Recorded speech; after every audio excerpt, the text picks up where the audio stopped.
नमस्कार, आप देख रहे हैं जनता मांगे जवाब। मैं हूं आपके साथ राघवेंद्र। छत्तीसगढ़ में एसआईआर को लेकर सियासत अब चरम पर है। विपक्ष, सरकार और आयोग दोनों पर सवाल उठा रहा है। कांग्रेस का कहना है कि एसआईआर की मौजूदा समय सीमा में आम लोगों को अपनी बात रखने का मौका ही नहीं मिल पा रहा है। वहीं सरकार कांग्रेस पर भ्रम फैलाने का आरोप लगा रही है। इसी तकरार के बीच एसआईआर की डेडलाइन भी अब बढ़ा दी गई है, लेकिन कांग्रेस नई डेडलाइन से सहमत नहीं है। आज इसी पर चर्चा होगी, लेकिन उससे पहले ये रिपोर्ट देख लीजिए।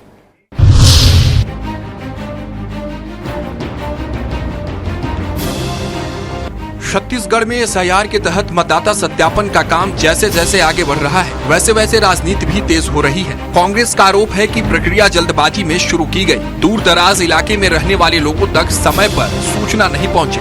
नतीजतन लोग न दस्तावेज तैयार कर पाए, न ही अपनी आपत्तियां दर्ज कर सके। पार्टी का दावा है कि बीएलओस पर भी अत्यधिक दबाव है। हालांकि सरकार ऐसे सभी आरोपों से साफ इनकार कर रही है।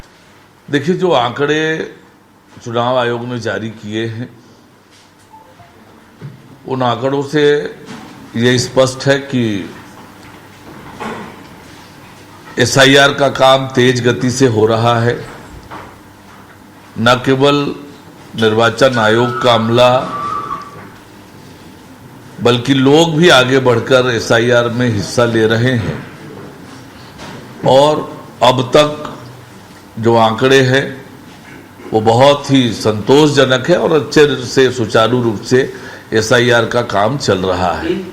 अपनी शिकायतों को लेकर कांग्रेस का एक प्रतिनिधि मंडल निर्वाचन आयोग भी पहुंचा। वरिष्ठ नेता शैलेश नितिन त्रिवेदी ने कहा कि एसआईआर जैसे संवेदनशील काम में जल्दबाजी ठीक नहीं। ज्यादा समय मिलने से न सिर्फ बीएलओ सहज होकर काम कर पाएंगे, बल्कि कांग्रेस के बीएलए भी ग्रामीण इलाकों में दस्तावेज सत्यापन प्रक्रिया में साथ चल सकेंगे।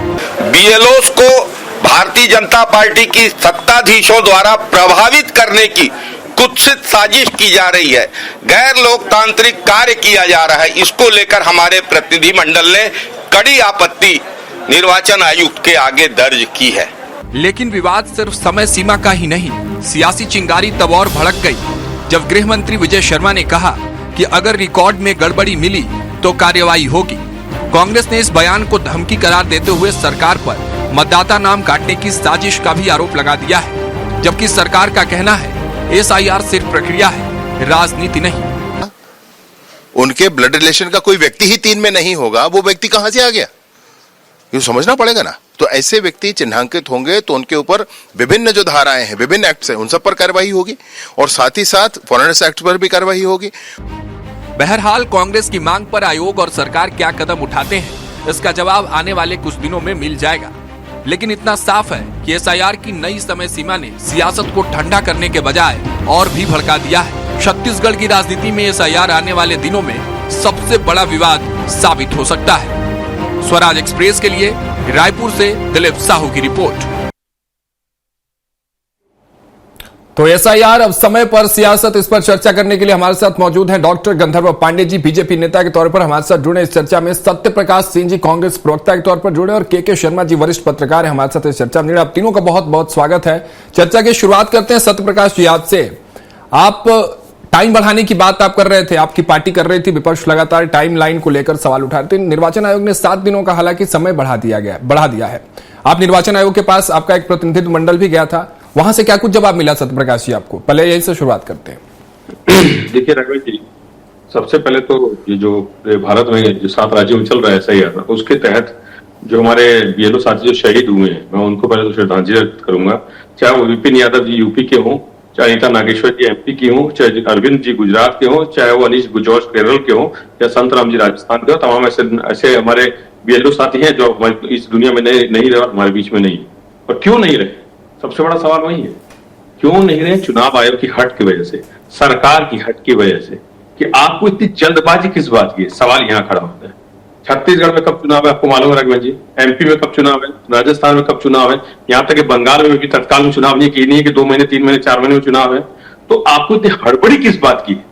तो इसी हड़बड़ी की वजह से हमारे बीएलओ साथी की जान जा रही है। मगर चुनाव आयोग कहीं ना कहीं नतमस्तक जो है सरकार के सामने, वो दिखता है। और देखिए, एक चीज महत्वपूर्ण चीज बोलूंगा, छत्तीसगढ़ की मैं बात करूं, अभी आपको मालूम है धान खरीदी बिजली का टाइम चल रहा है। बस्तर के साथ बाढ़ आया था, वो आपको मालूम है, काफी जो वहां के हमारे साथी लोग हैं, वहां के जो परिवार है, उनके कागजात भी नहीं मिल रहे हैं, कई कागजात डूब गए हैं, गुम हो गए, तो उसको बनाने में समय लगता है। और जिस तरह से उसके बाद यहाँ मनरेगा का काम बंद है, तो बाहर भी काफी लोग चले गए, उनको अभी जानकारी भी नहीं है कि छत्तीसगढ़ में हमको कहाँ जाना है, किस तरह से चीजें करनी है, तो वो भी समय चाहिए। तो आपको अभी चुनाव है नहीं, अगर 2 महीने या 3 महीने बढ़ा दिया जाएगा तो इसमें समस्या क्या है?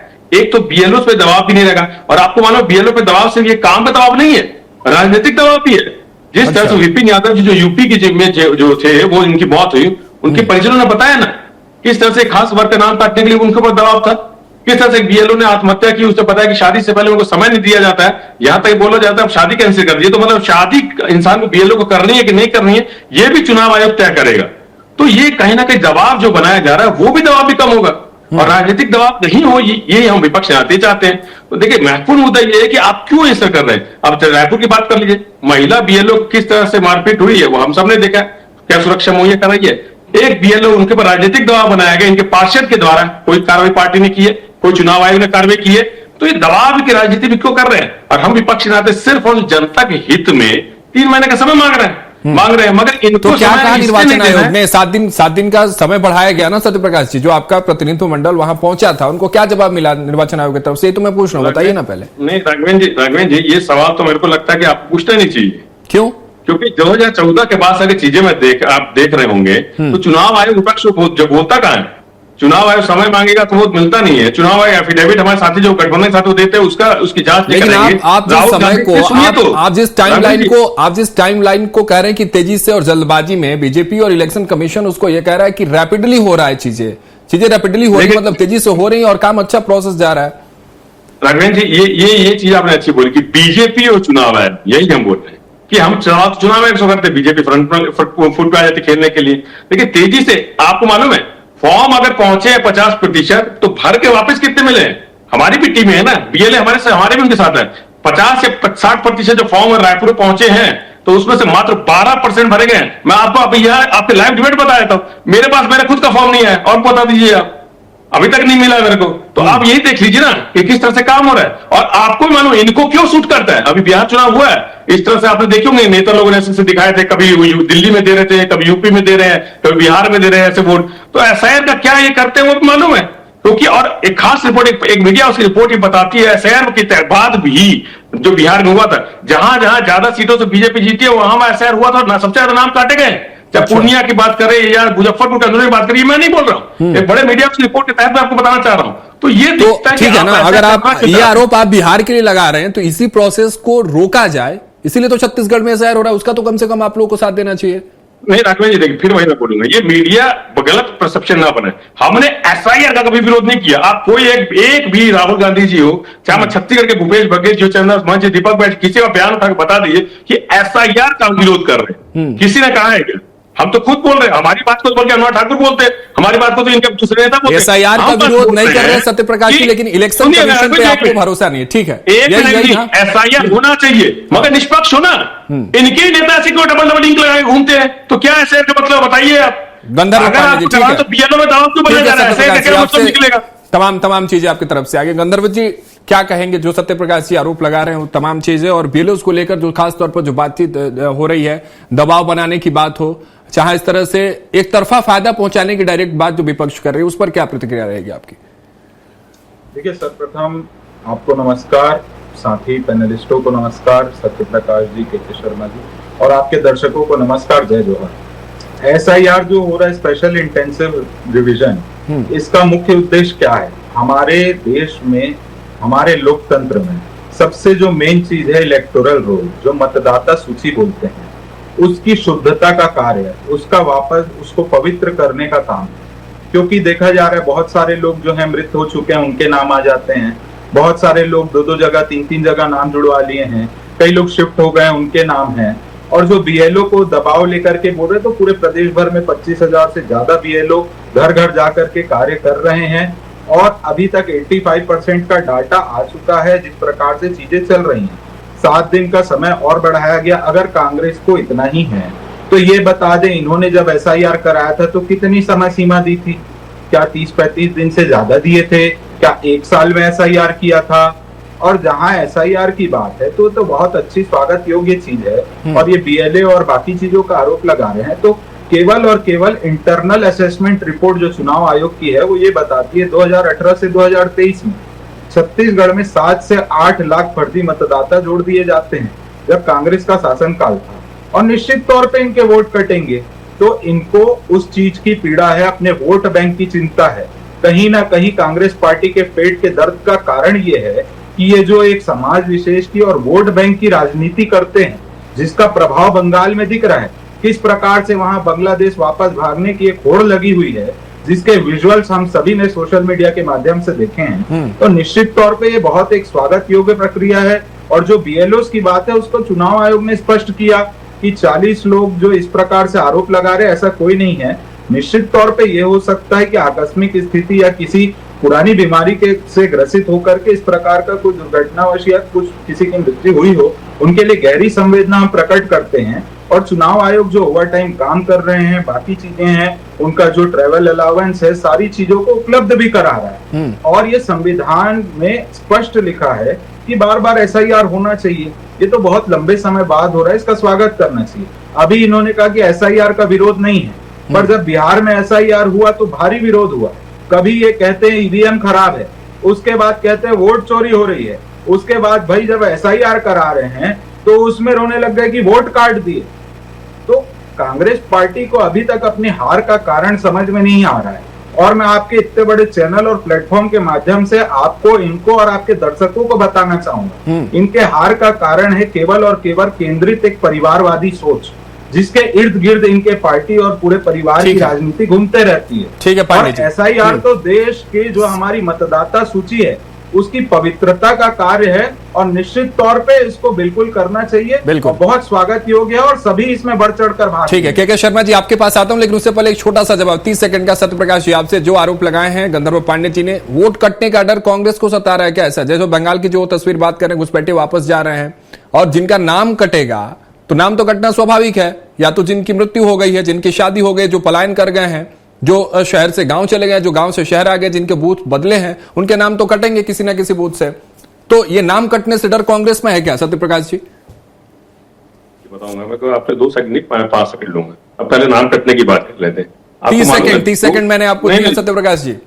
माफ कीजिएगा, 30 सेकंड नहीं, मैं 35 सेकंड लूंगा। हाँ ठीक है। मैं आपको मालूम, आपने मरने की बात की मृत्यु, आपको मालूम है 2003 चुनाव आयोग ने, जब हमारी यूपी की सरकार थी, तो एक लेटर लिखा कि हमको हर साल कितने देश में मृत्यु हो रहे हैं लोगों की, उसका डाटा चाहिए, और हर 6 महीने पे चाहिए। तब यूपीए जो हमारे सरकार उन्होंने उपलब्ध किया, और तब से ये चलता आ रहा है। तो साल में 2 बार चुनाव आयोग का डाटा हर स्टेट वाइज मिलता है, उसके तहत ही चुनाव आयोग उसे शुद्धिकरण करती है। तो कहां से आ गया? और उसमें एक एग्जांपल बताता हूं, मैं बिहार के लिए तो चलो बात आपके लिए, 60 लाख नाम कटे थे, 62 लाख, और कहा गया कि मर गए। और जबकि बिहार सरकार खुद का आंकड़ा कहता था कि 2022, 23, 24 मन पीछे 3 साल में 12.5 लाख लोग मृत्यु हुई है। अरे नहीं, 60 लाख मर गए, ऐसी बात थोड़ी कही गई थी सत्यप्रकाश जी। ये कैसा? सुनिए तो, ये कौन सा नैरेटिव आप सेट कर रहे हैं? अरे सुन तो रघुवीर जी, जब पूछा गया कि 60 लाख लोग कौन है, तो ना घुसपैठिए बताया, ना मृत्यु बताया, हम तो फिर या तो घुसपैठिए बता लीजिए, मृत्यु बता लीजिए। इसलिए मैं बोलना चाह रहा हूँ कि 62 लाख आज तक पता चला कि आप ही बता दीजिए, अगर पता चला तो पहली बात। इसलिए मैं बोल रहा हूँ। अब दूसरी बात आप मान लीजिए, क्योंकि आपने भी बोला ना कि नाम कटेंगे वही होंगे। अब दूसरी बात है, घुसपैठियों की बात करते हैं। ये घुसपैठियों पे किस तरह से बीजेपी के प्रवक्ता हो, नेता हो, बात कर लेते हैं, मेरे को तो इसी बात से आती है। यूपीए सरकार के 10 साल में 90,000 घुसपैठी बात निकाले थे, अभी 11 साल में कितने निकले? 5,000। 2017 में कितने निकले? 51। और आ जाइए, अभी इन्होंने एसआईआर की बात की ना कि असम में इस तरह से चीजें, बांग्लादेश इस तरह की चीजें दिख रही है।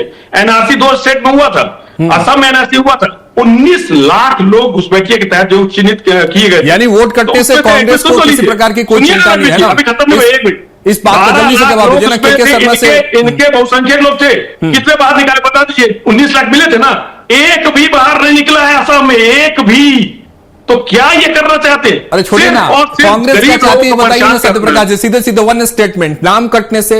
एसआईआर पे तो आपने क्लियर कर दिया कि एसआईआर से कांग्रेस को कोई दिक्कत नहीं, नाम कटने से, क्योंकि नाम तो कटेंगे।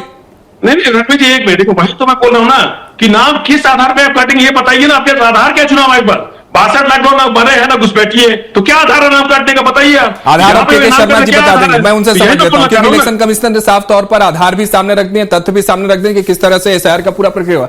शर्मा जी आपके पास आते हैं, आईना दिखाइएगा पूरे प्रोसेस पर, खासकर स्पेशल अगर छत्तीसगढ़ की बात कर लें, किस तरह से ये पूरा प्रोसेस चल रहा है, उस प्रोसेस के बीच में तमाम चीजें देखने को मिल रही है। राजनीति तो शुरू से इस पर जारी, एसआईआर पर टाइमलाइन बढ़ा दिया गया है, इसको लेकर भी सियासत जारी है।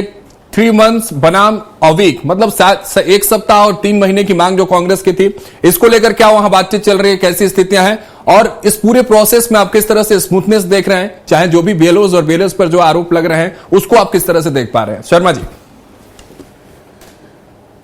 निर्वाचन पदाधिकारी छत्तीसगढ़ के द्वारा कल जो आंकड़े जारी किए उसमें 91% का जो फॉर्म प्रपत्र वापस आ चुका है और डिजिटलाइज्ड हो चुका है। 91% चुनाव आयोग पर विश्वास करें, जैसे कांग्रेस का बार बार चुनाव आयोग को लेकर ही बात होती है और भाजपा वाले उस पर समर्थन में बात कर देते हैं, इसलिए कांग्रेसियों को और ज्यादा पीस होता है। घुसपैठिए निकाले जाएंगे तो कौन घुसपैठिए, कांग्रेस पूछ रहे, लेकिन उनको लगता है निकाल दिए जाएंगे तो हमारा वोट बैंक चला जाएगा। ये राजनीति मतदाताओं में क्या असर करता है, ब्रेन गेम जैसा है। तीसरी चीज ये है कि आपने तो पहले वोट चोरी का आरोप लगाया कांग्रेस के राहुल गांधी ने, और फिर वो हाइड्रोजन बम तक पहुंच गए।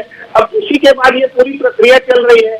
अब जो प्रक्रिया 91% हो चुका है तो 3 महीने में इन लोग और क्या करेंगे। दूसरी चीज है मनीष कुंजाम जो प्रमुख रूप से आरोप लगा रहे हैं, जो सुप्रीम कोर्ट जाने की बात कर रहे हैं कि नक्सल प्रभावित क्षेत्र में अभी आपका अभियान चल रहा है, वहां बहुत सारे लोगों छूट जाएंगे। तो इसके लिए तो प्रक्रिया चुनाव आयोग के बाद एक जानकारी लाई जाएगी ना, 3 क्षेत्रों के लोग छूट गए हैं, उनके लिए विशेष रूप से आगे भी शायद बढ़ाया जा सकता है, ये चुनाव आयोग का काम है।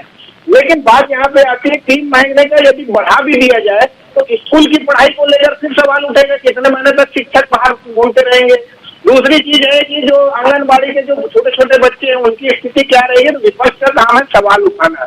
लेकिन चुनाव आयोग जो काम कर रहा है, 2003 के मतदाता सूची में छोटा सा उदाहरण है, मेरे ही घर में 2 अतिरिक्त नाम है जिनको मैं जानता भी नहीं। 2003 यही 2 नाम तो हटाए जाने की बात हो रही है। अब वो विजय शर्मा जी अलग बोल देते हैं, उससे थोड़ा पीस हो जाती कांग्रेस की, फर्जी प्रविष्टियों जो भरेंगे उन पर कार्रवाई हो जाएगी, संदिग्ध लोगों पर निश्चित रूप से तो कौन संदिग्ध है यही तो पता लगाना है। अभी इसमें ये क्यों कांग्रेस चल जाती है कि संदिग्ध लोगों पर कार्रवाई की बात कर रहे हैं, दबाव डाल रहे हैं। छत्तीसगढ़ में बीएलओ यदि काम कर रहे हैं तो उनके साथ बीएलए भी है। कांग्रेस भाजपा अन्य सभी राजनीतिक दलों को बीएलए को साथ रहने के, कई क्षेत्रों में बीएलए साथ नहीं, मेरे घर में बीएलए नहीं आया था इसलिए कर सकता हूँ, दोनों ही राजनीतिक दलों के। यदि कहीं बीएलओ की सुरक्षा की बात है तो कांग्रेस के बीएलए क्या सुरक्षा देने में असमर्थ हो रहे थे, वो वहां पर उपस्थित क्यों नहीं थे बीएलओ के साथ में। तो तमाम प्रकार के सवाल जो राजनीतिक रूप से उठाए जा रहे हैं, कांग्रेस के बीएलए को सक्रियता दिखानी चाहिए। यदि किसी गलत नाम जुड़ रहा है, घट रहा है, चुनाव अभी 2028 में, उस बीच आपको पर्याप्त समय मिलेगा इसमें सुधार करने के अंतिम, उसके बाद नाम जोड़ने घटाने का काम जैसे चलते रहता है वो चलते रहेगा। अभी 2003 के आधार पर देख रहे हैं, उसमें जो खामियां नजर आ रही है। अभी तक तो वोट चोरी का आरोप भाजपा पर लगता था कि वो वोट चोरी ऐसा कर रहे हैं कि नाम फर्जी जोड़े हुए हैं, तो कांग्रेस की ज्यादा जिम्मेदारी है जो फर्जी वोट जोड़े गए उनको काटना है। अब आपका सवाल बार बार सत्य प्रकाश से हो रहा है कि नाम काटने से दिक्कत है, तो दिक्कत किसको होनी चाहिए? भाजपा को होनी चाहिए यदि उन्हें वोट चोरी के जरिए सरकार बनाने के मतदाताओं के नाम जोड़ दिए हैं। शर्मा जी ठीक है, आपके सवालों की तरफ से ही सत्य प्रकाश जी जवाब लेते हैं, उसके बाद आखिरी कमेंट आपसे पांडे जी लेंगे। सत्य प्रकाश जी, जो बात कही है डिप्टी सीएम ने, और उसको आप किस तरह से देखते हैं कि 2003 में जो भी फर्जीवाड़ा मिलेगा उस पर कार्रवाई तो होगी, तो इसको आप कह रहे हैं कि आप इसको चेतावनी दे रहे हैं, आप जो है वो लोगों को धमका रहे हैं, डरा रहे हैं, ये धमकी डर थोड़ी है, कार्रवाई तो होगी तो होगी। रघुवीर जी एक चीज बताइए, ये कोर्ट ने स्पष्ट रूप से कहा है कि चुनाव आयोग के पास हक नहीं है कि नागरिकता के तय करे हो कि कौन नागरिक है कि नहीं, ये चुनाव आयोग का काम नहीं है ना, चुनाव आयोग के पास ये हक है। तो विजय शर्मा जी किस आधार पर बोल रहे बता दीजिए आप, क्योंकि अगर वो 2003 में नहीं है मान लीजिए तो चुनाव आयोग की लिस्ट में नहीं है ना, इसका मतलब ये थोड़ी ना नागरिक नहीं है, तो विजय शर्मा जी कैसे बोल सकते हैं? ये तय नहीं कर सकता चुनाव आयोग, पहली बात। और दूसरी बात है कि इस चुनाव आयोग पे हम कैसे भरोसा करेंगे? जो राजस्थान में बोलता है कि चुनाव से पहले आप नहीं बोनस दे सकते हैं, मगर बिहार में आप 10,000 रुपए बंटवा देते हैं, तो हम कैसे मान लेंगे कि चुनाव आयोग निष्पक्ष है? जो सरकार ये बोलती है कि भाई हम चीफ जस्टिस को नहीं रखेंगे, वो अपने कैबिनेट मिनिस्टर को रखेंगे कमिश्नर, चीफ इलेक्शन कमिश्नर तय करने के लिए, तो हम कैसे मान लेंगे चुनाव आयोग निष्पक्ष है? इसलिए दिखता है। और सबसे महत्वपूर्ण, बीएलओ के पास इंश्योरेंस नहीं है। क्यों नहीं है? जितने भी चुनाव होते हैं उसमें इंश्योरेंस रहता है, ऐसे प्रक्रिया होती है, इंश्योरेंस रहता है, तो अभी क्यों नहीं है, ये एक बड़ा सवाल है। इसलिए दिख रहा है ना, आप कहीं ना कहीं आपके साथ, और देखिए अभी के शर्मा जी ने बात बोली कि बीजेपी की जो बात की, देखिए हमने जो वोट चोरी का आरोप लगाया, तथ्य पेश किए, उसके बाद ही ये चीजें हुई हैं कि 10,000 देना पड़ रहा है। लेकिन उन कि हमारे तथ्यों का, दोस्तों को सुन लीजिए देंगे। सत्यप्रकाश जी, इसलिए उन दिख रहा है तथ्यों का ना प्रभाव बिहार चुनाव में दिखा और ना ही मुझे लगता है कि छत्तीसगढ़ में दिख रहा है, क्योंकि लोग भी वहां नहीं दिखा ना। राघवेंद्र जी एक मिनट, राघवेंद्र जी एक मिनट, ये आप कह मत कीजिए कि उसका असर दिखा कि नहीं दिखा है। 10,000 का असर और चुनाव चलते चुनाव में मैं क्या 10,000 बोलूंगा, देना, नतीजे बोल रहे ये थे चुनाव सत्यप्रकाश आयोग जी तय कर बिहार रहा है। में जिस भाई मैं बोल रहा हूं। मुद्दे को लेकर आप ग्राउंड पर थे, उसका असर नहीं दिखेगा, तो मैं क्या नतीजे बोल रहे थे, इस बात को स्वीकार करिए सत्यप्रकाश जी। स्वीकारना भी एक राघवेंद्र जी, आपका एक प्राइम मीडिया है, तो आप ये सवाल क्यों नहीं करते? गंधर्व जी बैठे पूछिए कि चलते चुनाव में 10,000 रुपए क्यों दिए? चुनाव में क्या सो रहा था? उसको लेकर भी क्लैरिफिकेशन बहुत सारे मिले, उसको लेकर हमने डिबेट किया था। समय हमारे पास थोड़ा सा कम है, चलते चलते गंधर्व पांडे जी आपसे आखिरी कमेंट, क्लोजिंग स्टेटमेंट आपसे, पांडे जी। स्पष्ट है, एसआईआर एक लोकतांत्रिक प्रक्रिया है, चुनाव आयोग को इसका पूर्ण अधिकार है और निश्चित तौर पे पूरे देश में ये प्रक्रिया का सभी स्वागत कर रहे हैं। कांग्रेस पार्टी का केवल और केवल एक उद्देश्य रह गया है कि चुनाव आयोग से लोगों की विश्वसनीयता कम करना, लोगों के मन में उसके लिए भ्रामक माहौल बना करके डर पैदा करना कि आपकी नागरिकता चली जाएगी, आपके ऊपर ये हो जाएगा, आपके ऊपर वो हो जाएगा, इस प्रकार से, और साथ ही साथ बीएलओस को लेकर के भी एक गलत माहौल, गलत नैरेटिव सेट करने का प्रयास करना। तो निश्चित तौर पे जनता ये सभी चीजों को समझती है और बार बार देखा जा रहा है चुनाव में जनता इसका जवाब कांग्रेस पार्टी को दे भी रही है और आगे भी देती रहेगी। चलिए ठीक है, सब जनता के लिए और जनता सब कुछ देखते। इसी के साथ इस चर्चा को हमें यही समाप्त करना होगा, समय के हमारे पास थोड़ी कम है। सत्यप्रकाश जी बहुत बहुत शुक्रिया आपका, पांडे जी आपका भी, और शर्मा जी बहुत बहुत शुक्रिया हमारे साथ इस चर्चा में जुड़ने के लिए। फिलहाल इस चर्चा में मेरे साथ इतना ही। आप देखते रहिए स्वराज एक्सप्रेस।